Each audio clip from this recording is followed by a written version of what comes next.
নমস্কার, আমি সুবর্ণা। শুরু করছি আমার চ্যানেলের অনুষ্ঠান সুবর্ণা অ্যান্ড সাইকি, মনের অলিগলির সন্ধানে। আচ্ছা, আপনার সন্তান কি ভীষণ হাইপার অ্যাক্টিভ, অর্থাৎ ছোটাছুটি করছে, দৌড়োদৌড়ি করছে, একটা জায়গায় স্থির হয়ে বসে থাকতে পারেন না, 2 মিনিটও তাকে বসিয়ে রাখতে পারেন না? আপনি ভাবছেন অতিরিক্ত দুষ্টু সন্তান, কিন্তু সেটা কি সত্যিই দুষ্টুমি? এর পিছনেও কিন্তু মনস্তাত্ত্বিক কারণ থাকতে পারে।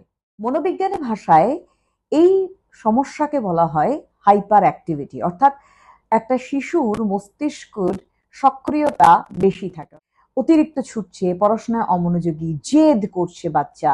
এগুলো কিন্তু এরই একটা বহিঃপ্রকাশ বলা যেতে পারে।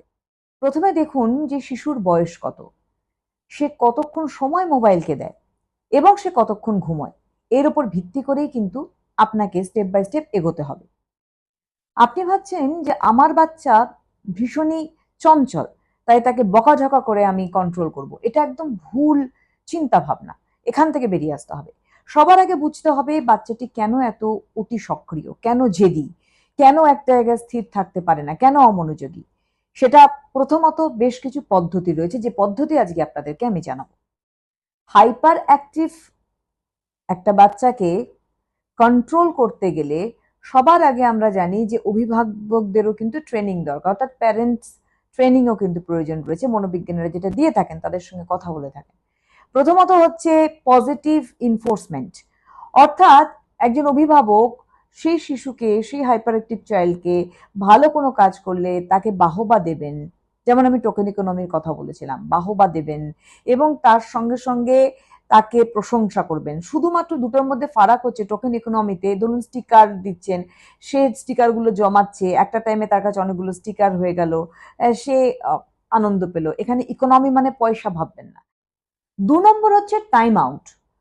ধরুন কোনো শিশু খুব গর্হিত কোনো কাজ করে ফেলেছে, তখন সেটা তাকে বোঝাবার জন্য তার টাইম আউট, এই থেরাপিতে আপনাকে যেতে হবে। অর্থাৎ কিছুক্ষণের জন্য, ধরে নিন 1 মিনিট বা 1.5 মিনিট, সেই শিশুকে সবার থেকে আলাদা করে বসিয়ে রাখুন একটা জায়গায় চুপচাপ।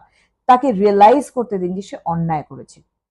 অভিভাবক হিসেবে এই ধরনের শিশুকে যখন আপনি প্রশংসা করবেন, তাকে হাতে তুলে দিন ছোট গল্পের বই।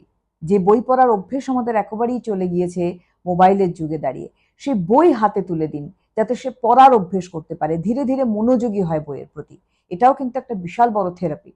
এই ধরনের শিশুর ক্ষেত্রেও কিন্তু সিবিটি ট্রিটমেন্ট হয়, মনোবিজ্ঞানীরা যেটা করে থাকেন, অর্থাৎ কগনিটিভ বিহেভিয়ারাল থেরাপি। দ্বিতীয়ত, স্টপ, থিঙ্ক, ডু, থামো, ভাবো, করো।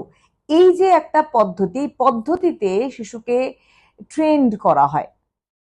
এই ধরনের হাইপার অ্যাক্টিভ শিশুদের জন্য মনোবিজ্ঞানীরা অর্গানাইজেশনাল স্কিলস ট্রেনিং দিয়ে থাকেন, অর্থাৎ কিনা চেকলিস্ট তৈরি করা, তার নিজের ঘরের টেবিল গুছিয়ে রাখা, কোনো বড় কাজকে ছোট ছোট ভাগ করে করা। এতে বাচ্চারা অনেক বেশি মনোযোগী হয় এবং ধীরে ধীরে তাদের এই অতিরিক্ত সক্রিয়তা মস্তিষ্কে, সেটা ধীরে ধীরে কন্ট্রোল হয়। আপনার শিশুর মধ্যে এই ধরনের যদি কোনো সমস্যা থাকে, অবশ্যই আমাকে কমেন্টের মাধ্যমে জানান। কেন এই ধরনের সমস্যা, তার বয়স কত, ইত্যাদি আমাকে জানাতে ভুলবেন না। আর এরকম একাধিক তথ্য নিয়ে আবারও ফিরবো আমার এই চ্যানেল সুবর্ণা অ্যান্ড সাইকি, মনের অলিগলির সন্ধানে। পরবর্তী কি বিষয় নিয়ে আমি ফিরছি আমার চ্যানেলে, অবশ্যই নজর রাখুন, সাবস্ক্রাইব করুন চ্যানেলটি, বেল আইকন প্রেস রাখুন। নমস্কার।